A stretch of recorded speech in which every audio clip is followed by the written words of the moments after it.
샬롬, 금천반석교회 성도 여러분, 2025년 5월 23일 금요일 반샘을 시작합니다.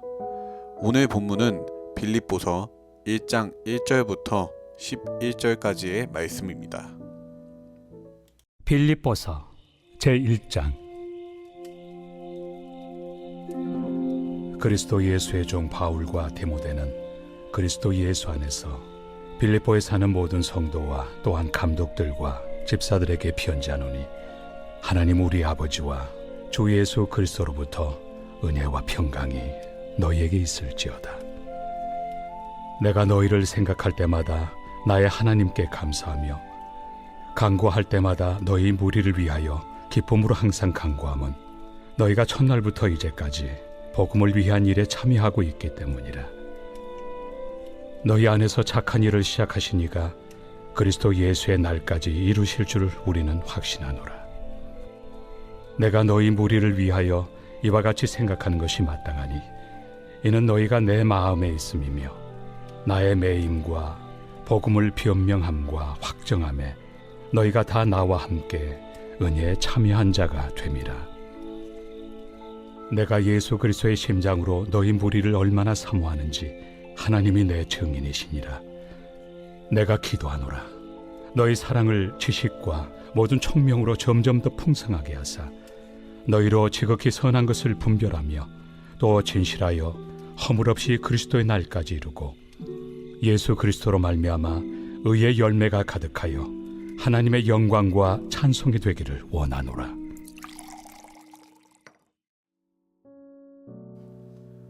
오늘은 참여하기라는 제목으로 말씀 나누겠습니다. 빌립보서의 배경이 되었고 또 그 저자가 되었던 빌립보 교회는 바울의 사역에 있어서 매우 중요한 역할을 감당해 주었던 교회입니다.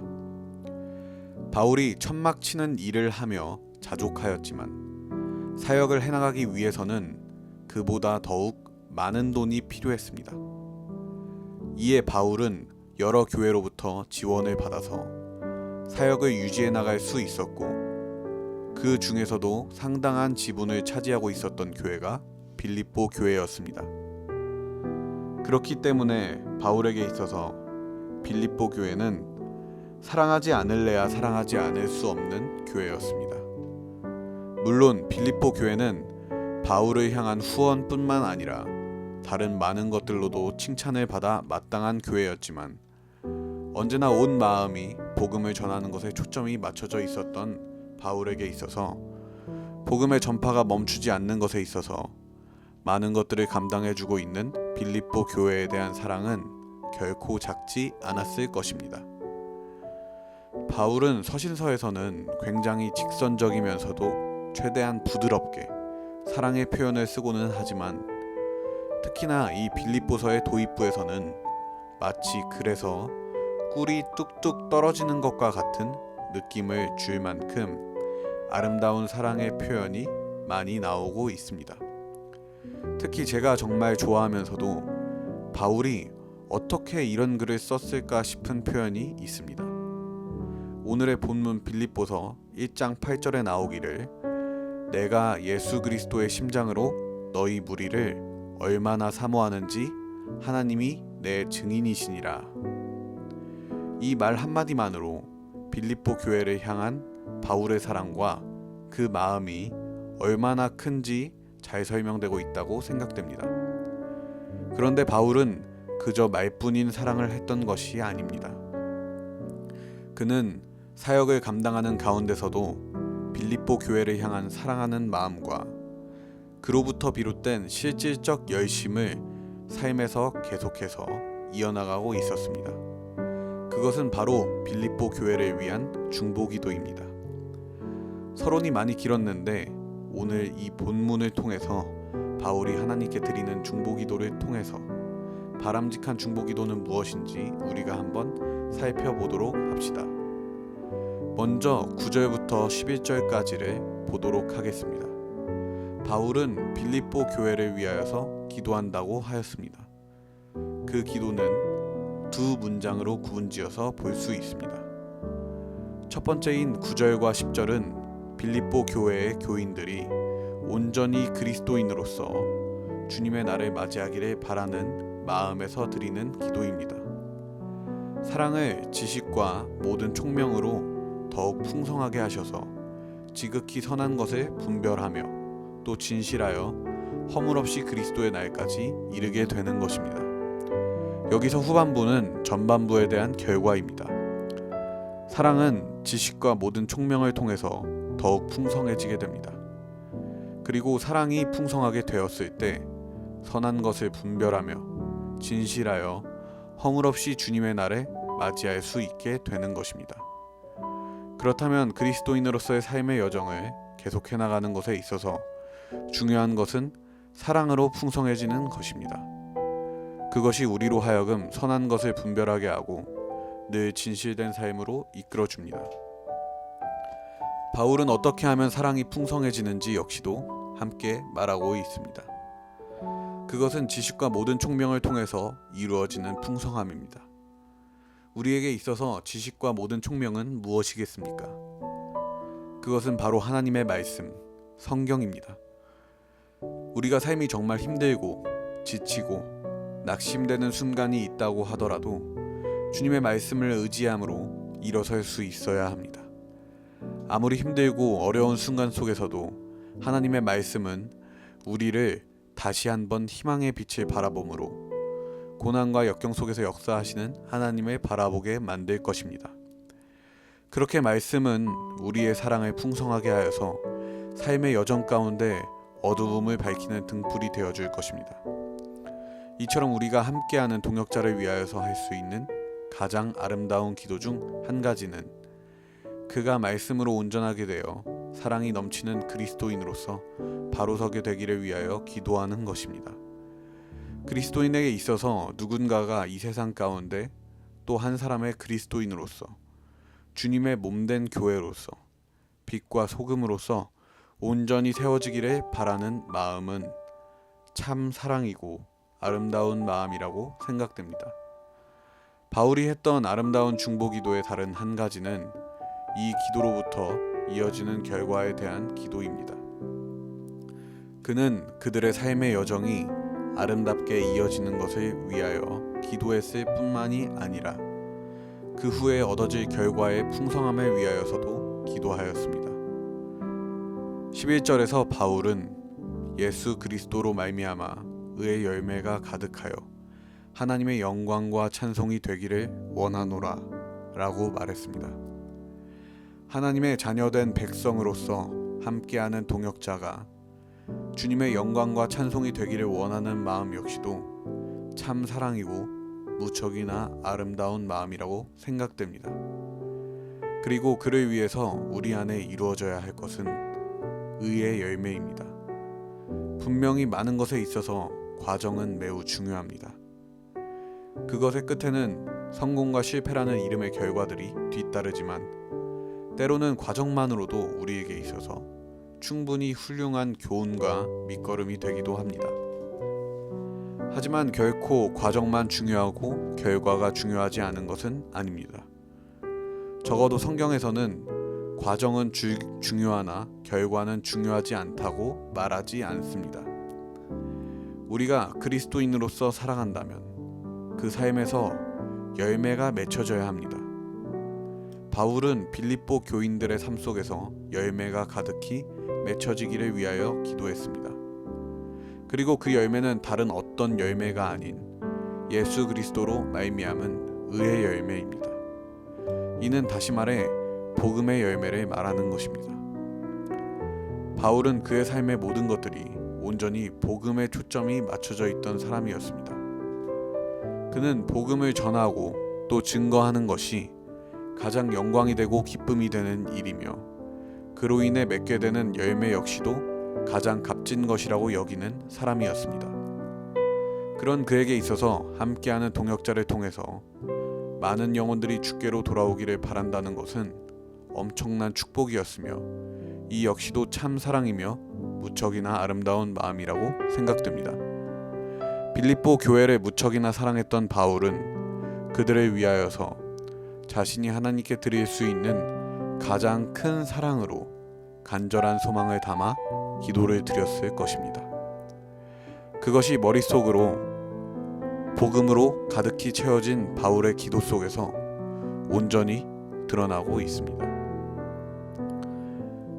그러나 바울이 빌립보 교회를 위하여 사랑과 기쁨으로 기도할 수 있었던 이유 역시도 분명했습니다. 3절부터 5절에서는 내가 너희를 생각할 때마다 나의 하나님께 감사하며 간구할 때마다 너희 무리를 위하여 기쁨으로 항상 간구함은 너희가 첫날부터 이제까지 복음을 위한 일에 참여하고 있기 때문이라 라고 말하였고, 이어 7절에서는 내가 너희 무리를 위하여 이와 같이 생각하는 것이 마땅하니 이는 너희가 내 마음에 있음이며 나의 매임과 복음을 변명함과 확정함에 너희가 다 나와 함께 은혜에 참여한 자가 됨이라 라고 말하였습니다. 이 두 문장에서 우리가 공통적으로 발견할 수 있는 한 단어는 참여입니다. 바울의 사역을 위한 계속된 후원을 통해서 빌립보 교회의 교인들 역시도 그 사역에 함께 참여하고 있었습니다. 직접 걸음을 옮겨 말씀을 선포하는 바울은 혼자서 그 사역을 감당해내고 있었던 것이 아니었습니다. 그는 언제나 빌립보 교인들을 생각할 때마다 마음속에서 기쁨과 감사가 샘솟았을 것입니다. 비록 몸은 떨어져 있지만 복음은 한마음 한뜻으로 계속해서 전진해 나아갔습니다. 이것이 바로 교회인 것입니다. 우리가 이 아름다운 관계로 나아가기 위해서는 반드시 필요한 것이 있다면 그것은 바로 참여입니다. 우리가 금천반석교회의 이름으로 나아가는 사역에 있어서 공동체의 이름으로 만들어가는 선한 흐름을 위하여서 그 모습과 능력은 각자 다르겠지만 기꺼이 참여함을 통해서 한마음 한뜻으로 전진해 나가는 복음으로서 함께하게 될 것입니다. 혹시 공동체 가운데로 나아가는 것이 부담되고 또 함께 감당하는 것이 어려우신 분들이 있으실 수도 있으리라고 생각됩니다. 물론 그것으로 인해서 분명히 서로가 겪는 부담과 어려움 역시도 결코 작지 않겠지만 여러분들이 용기 내어서 하신 결단으로 인해서 그 함께 감당하고자 내민 손길을 통해서 우리 금천반석교회는 예수 그리스도의 이름 안에서 더욱더 아름다운 공동체로 세워져 갈 수 있을 것입니다. 그러니 우리 더욱 용기 내어서 함께 그 사역들을 감당하고 또 동역자들을 위하여서 아름다운 마음으로 함께 기도하는 참된 그리스도인이 됩시다. 우리 이 시간 함께 기도하겠습니다. 기도하실 때 하나님, 오늘 하나님께서 주시는 말씀을 통해서 아름다운 공동체가 어떤 모습인지 다시 한번 발견하는 시간이 되었습니다. 우리 금천반석교회 역시도 서로가 더욱 용기를 내고 참여하여서 주님께서 맡기신 사역들을 함께 감당해 많은 선한 영향력을 끼칠 수 있는 공동체가 되게 하여 주시고, 그런 아름다운 공동체 안에서 그에 대한 감사함과 기쁨으로 서로를 위하여서 온 마음을 다해 기도할 수 있는 참된 그리스도인이 되게 해달라고 이 시간 함께 각자의 자리에서 함께 기도하며 나아가겠습니다.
하나님, 언제나 복음만을 생각했던 바울의 모습을 오늘의 말씀을 통해서 보았습니다. 그리고 또 그 하나의 목적 가운데 하나 되었던 교회 공동체 역시도 보았습니다. 저희 금천반석교회도 그런 아름다운 공동체의 모습처럼 예수 그리스도의 이름 안에 더욱더 하나 되어 갈 수 있는 그리스도의 몸된 교회가 되게 해주세요. 또한 그렇게 감당해 나가는 사역 가운데에서 우리 안에 자리한 예수님의 사랑이 더욱 풍성하여져서 이 세상 가운데 많은 영혼들을 주께로 돌아오게 하는 복음의 열매가 가득히 맺혀져서 비록 작고 연약한 저희지만 하나님의 영광과 찬송이 될 수 있는 은혜를 허락해 주세요. 예수님의 이름으로 기도합니다. 아멘.